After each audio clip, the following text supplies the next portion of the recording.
नमस्कार, शाम के 4 बज रहे हैं। वक्त हो गया फास्ट एंड फैक्ट्स का। मैं हूं आपके साथ, मैं मानसा मलिक और मेरे साथ हैं आदित्य। आइए दिखाते हैं आपको आज की बड़ी खबरें पूरी रिसर्च के साथ। बॉलीवुड एक्टर सलमान खान को आज जोधपुर सीजेआई कोर्ट से बड़ी राहत मिली। सलमान खान को आर्म्स एक्ट के आरोपों से बरी कर दिया गया है। कोर्ट ने सलमान को संदेह का लाभ देते हुए बरी कर दिया। जज ने उनसे नाम पूछा। सलमान खान ने नाम बताया और जज ने कहा, आर्म्स एक्ट के 2 मामले आप पर हैं, आपको दोनों मामलों से बरी किया जाता है। निश्चित रूप से न्याय की जीत हुई है। ये जो था कि इसने शिकार किया, ये हथियार रखे, आज ये साबित हो गया कि 102 पेज के फैसले में अदालत ने ये कहा है कि अभियोजन पक्ष सलमान के विरुद्ध 3/25 और 27 आदत के अपराध को साबित करने में पूर्णतः सफल रहा है। सरकारी पक्ष का कहना है कि वो पूरा फैसला पढ़ने के बाद इसे ऊपरी अदालत में चुनौती देंगे। सरकार के द्वारा, अभियोजन द्वारा जो भी साक्ष्य उपलब्ध थी, अच्छी साक्ष्य थी सलमान के विरुद्ध हमने जो साक्ष्य है न्यायालय के समक्ष अच्छी तरह से पेश की है। उचित आधार होंगे तो निश्चित रूप से इस मामले में जो है अपील प्रस्तावित अभियोजन द्वारा की जाएगी।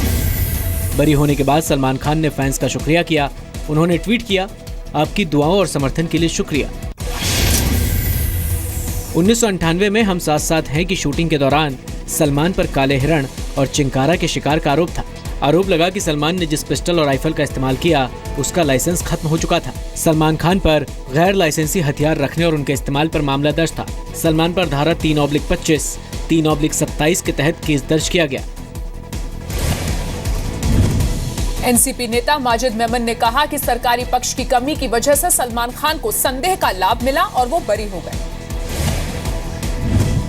सलमान खान के कोर्ट पहुंचने से पहले ही उनके फैंस कोर्ट के बाहर मौजूद थे। कुछ फैंस तो मुंबई से पहुंचे थे। सलमान खान की बहन एक बार फिर उनके लिए लकी साबित हुई।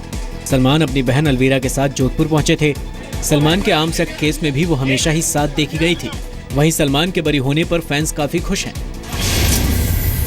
एक तरह से कोर्ट ने बरी किया तो सही किया होगा उसके लिए। I think so. मैं भी उसके फेवर में, उसकी बहुत बड़ी फैन हूँ। 9+ सब बहुत बड़े फैन, उससे मिलने आए तो वो फ्री हो गए। ये सुन के बहुत अच्छा लगा। हमें इसे फ्री कर दिया गया, इट्स गुड। सलमान खान के बरी होने को वरिष्ठ वकील उज्जवल निकम ने टेक्निकल बताया तो आभा सिंह ने सवाल उठाए। ये टेक्निकल ऑफेंस के कारण उन्होंने एक डिफेंस लिया होगा कि शायद कभी वो गलती से भूल गए होंगे उसको रिन्यू करने के लिए। और दूसरी बड़ी बात है कि दूसरी सिमिलर केस में उनकी रिहाई हो गई है। ये सलमान खान की जीत नहीं, ये हार है पुलिस और प्रोसिक्यूशन की, ये हार है इस देश की न्याय व्यवस्था की। इससे पहले भी सलमान खान कई विवादों में फंस चुके हैं। मुंबई में हिट एंड रन मामले में आरोपी बने। हादसे में 1 की मौत और 3 घायल हुए थे। जोधपुर में फिल्म की शूटिंग के दौरान काले हिरण के शिकार मामले में फंसे। सुल्तान फिल्म की शूटिंग के दौरान रेप कमेंट पर एनसीडब्ल्यू ने सलमान खान को नोटिस भेजा था। सलमान खान को रियो ओलंपिक में गुडविल एम्बेसडर बनाए जाने का विरोध हुआ।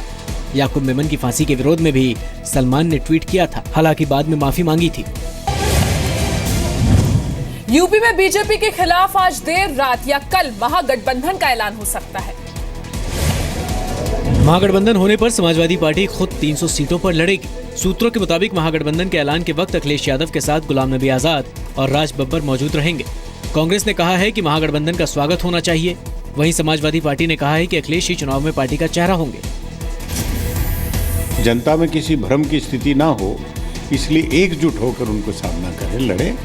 हम सरकार बनाएंगे, हर हालत में बनाएंगे। कांग्रेस पार्टी और समाजवादी पार्टी की सरकार मिलकर बने। कोई भी अन्य पार्टियां हमारे साथ जो हमारी तरह सोचती हैं और उत्तर प्रदेश के विकास के लिए हमारे साथ सहयोग करना चाहती हैं, तो उनके साथ चलने में उनको कोई हर्ज नहीं। महागठबंधन को लेकर बीजेपी का कहना है कि अखिलेश यादव डर गए हैं, तो बीएसपी का कहना है कि अखिलेश टूटी बैसाखियों के सहारे चुनावी मैदान में उतर रहे हैं।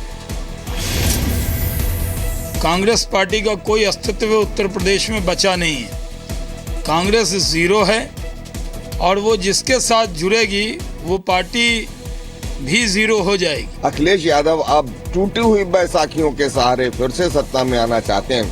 कांग्रेस पार्टी के बारे में भी देश में लोग जानते हैं कि इनके प्रधानमंत्रित्व काल में बाबरी मस्जिद का दरवाजा खोला गया। सूत्रों के मुताबिक अखिलेश की लिस्ट में दागियों को जगह नहीं मिलेगी। अतीक और अमन मणि के नाम कट सकते हैं।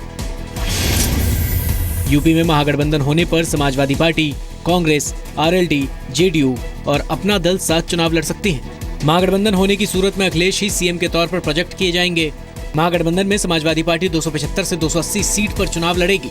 कांग्रेस 87 से 90 सीट, आरएलडी 20 से 23 सीट, जेडीयू और अपना दल 2-2 सीटों पर चुनाव लड़ सकती हैं। सूत्रों के मुताबिक समाजवादी पार्टी गायत्री प्रजापति को अमेठी से चुनाव लड़ाना चाहती है, लेकिन कांग्रेस ने अमेठी की सभी सीटों पर दावा किया है। नोटबंदी के खिलाफ देश भर में आज कांग्रेस ने प्रदर्शन किया। दिल्ली से लेकर जम्मू तक, अहमदाबाद से लेकर त्रिवेंद्रम तक कहीं नोटबंदी के खिलाफ सड़कों पर उतरे कांग्रेसी कार्यकर्ता तो कहीं आरबीआई दफ्तर के बाहर कांग्रेसियों ने धरना दिया। एक अच्छी भली इकोनॉमी को तहस नहस कर दिया। भारत के अंदर आर्थिक अराजकता लाने का दोषी ये प्रधानमंत्री नरेंद्र मोदी। जिस तरह से 1 रुपए का भी काला धन नहीं निकला, पूरे देश को गुमराह किया कि इससे काला धन मिलेगा, आतंकवादियों का पैसा ना आतंकवादियों का पैसा कोई जब्त हुआ, आतंकवादियों के पास वैसे ही नोट मिल रहे हैं, न 1 रुपए का काला धन मिला। कांग्रेस का कहना है कि नोटबंदी के फैसले से सरकार के साथ साथ आरबीआई की लगातार बदलती गाइडलाइंस के चलते लोगों को काफी दिक्कतें हुई। तो बीजेपी का कहना है कि सिर्फ प्रदर्शन से कोई फर्क नहीं पड़ने वाला। देखिए, जनता का मत से सरकार चलेगी। कांग्रेस और तृणमूल का आंदोलन से सरकार नहीं गिरेगा। तो इसीलिए ये मोदी जी का सरकार है, सशक्त सरकार है, भारत का जनता का सरकार है। कांग्रेस कार्यकर्ताओं के साथ साथ पार्टी के बड़े नेता दिल्ली, मुंबई, कोलकाता, बेंगलुरु, हैदराबाद जैसे तमाम सेंटर्स पर आरबीआई ऑफिस का घेराव करने उतरे।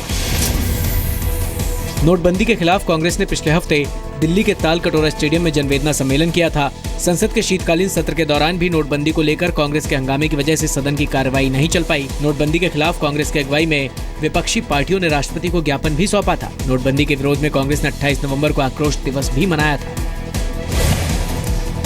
5 राज्यों के चुनावी दंगल के बीच कांग्रेस नोटबंदी से लोगों को हुई दिक्कतों को मुद्दा बनाने में जुटी है। उत्तराखंड विधानसभा चुनाव से पहले कांग्रेस को एक और झटका लगा है। कांग्रेस के दिग्गज नेता और पूर्व मुख्यमंत्री एनडी तिवारी अपने बेटे रोहित शेखर के साथ बीजेपी में शामिल हो गए। दिल्ली में बीजेपी अध्यक्ष अमित शाह के घर पर एनडी तिवारी और उनके बेटे रोहित शेखर को पार्टी में शामिल किया गया। माना जा रहा है कि बेटे रोहित शेखर को पॉलिटिक्स में लॉन्च करने के लिए तिवारी बीजेपी में शामिल हुए हैं। बीजेपी रोहित शेखर को टिकट देगी या नहीं, ये अभी साफ नहीं हो पाया है। एनडी तिवारी 4 बार यूपी के सीएम रह चुके हैं। 1986 से 1987 तक एनडी तिवारी विदेश मंत्री रहे। तिवारी ने 1987 से 1988 तक केंद्रीय वित्त मंत्री का पद संभाला। एनडी तिवारी आंध्र प्रदेश के राज्यपाल भी रह चुके हैं। बताया जा रहा है कि एनडी तिवारी अपने बेटे रोहित के लिए उत्तराखंड के कुमाऊं रीजन से टिकट चाह रहे हैं। करीब 2 महीने पहले कानपुर के पुखराया में हुए रेल हादसे के तार आईएसआई से जुड़ने के खुलासे के बाद खुफिया एजेंसी एनआईए मोतिहारी पहुंच गई। बिहार के मोतिहारी पुलिस की गिरफ्त में 6 लोगों के आने के बाद पूरी साजिश का भंडाफोड़ हुआ है। पुलिस सूत्रों के मुताबिक आईएसआई ने पैसे देकर अपराधियों से कानपुर में दुर्घटना को अंजाम दिलवाया। ब्रजकिशोर गिरी जो इस ग्रुप का मुख्य सदना है, इसके द्वारा पैसा देकर ट्रैक पर बम विस्फोट कराकर जो ट्रेन को डिरेल करके और विध्वंसक घटना को अंजाम देने का कार्यक्रम किया गया था। मामले में खुलासे के बाद सरकारी एजेंसियां भी अलर्ट पर आ गई हैं।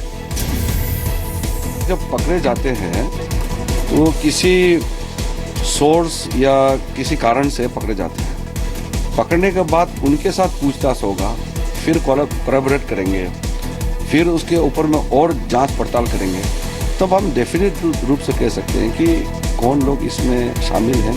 आईबी और रा के लोग भी जांच में लगे। डीजी आरपीएफ और आरपीएफ के कई वरिष्ठ अधिकारी मामले को देख रहे हैं। एक बार जांच पूरी हो जाए फिर आधिकारिक रूप से कुछ कहा जाएगा। 3 आरोपियों की निशानदेही पर नेपाल से कई आरोपियों को गिरफ्तार किया गया। मामले में मास्टरमाइंड ब्रजकिशोर गिरी है। इसी पर साजिश के लिए पैसे देने का आरोप है। ब्रजकिशोर ने 1 अक्टूबर को रक्सौल सीतामढ़ी रेल ट्रैक पर धमाके की साजिश रची। ब्रजकिशोर ने साजिश को अंजाम न देने पर नेपाल में अपने 2 सहयोगियों की हत्या की। पूछताछ में आरोपियों ने बम प्लांट करने के साथ कानपुर में रेल ट्रैक की प्लेट खोलने की बात मानी। बर्फबारी की वजह से कश्मीर घाटी में अभी तक लोगों की मुश्किलें खत्म नहीं हुई हैं। श्रीनगर से शिमला तक बर्फ की चादर में लिपटे हुए हैं। श्रीनगर में 8 इंच तक बर्फबारी से लोगों को भारी दिक्कतों का सामना करना पड़ रहा है। 5-10 दिनों से लगातार बर्फबारी हो रही है, इससे बहुत ही ज़्यादा प्रॉब्लम हो गई। जैसे कि सड़कें बंद हो गई, यहाँ लाइट्स बंद हो गई और जो हमारी हाईवे है वो 2-3 दिनों से बंद रही है। अब तक श्रीनगर जम्मू हाईवे बंद है। श्रीनगर लेह और श्रीनगर पुंछ रोड को भी बंद कर दिया गया है। करीब 400 गाड़ियां रास्ते में फंसी हैं। जवाहर टनल के पास 5 फीट तक बर्फ जमी हुई है। ये जो बर्फ है इससे सबसे पहले ट्रैफिक सस्पेंड हुआ, फिर एयर ट्रैफिक भी सस्पेंड हुआ। उसके बाद क्या हुआ कि इलेक्ट्रिसिटी सबसे मेन जो है वो इलेक्ट्रिसिटी है। तो इलेक्ट्रिसिटी चलने की वजह से हम घर में कितना सफर करें, घर में बीमार हैं। श्रीनगर की उड़ानों पर भी असर पड़ा है। भारी बर्फबारी के कारण हिमाचल के शिमला, कुफरी, मनाली, डलहौजी और दूसरे टूरिस्ट डेस्टिनेशन बर्फ की चादर में ढक गए हैं। पहाड़ी क्षेत्रों में बर्फबारी की वजह से दिल्ली और एनसीआर में तेज ठंडी हवाएं चल रही है। मौसम विभाग ने घाटी में अगले 24 घंटों में बर्फबारी की आशंका जताई है। बर्फबारी की वजह से शिमला और मनाली में कई इलाकों में ट्रैफिक सिस्टम गड़बड़ा गया है।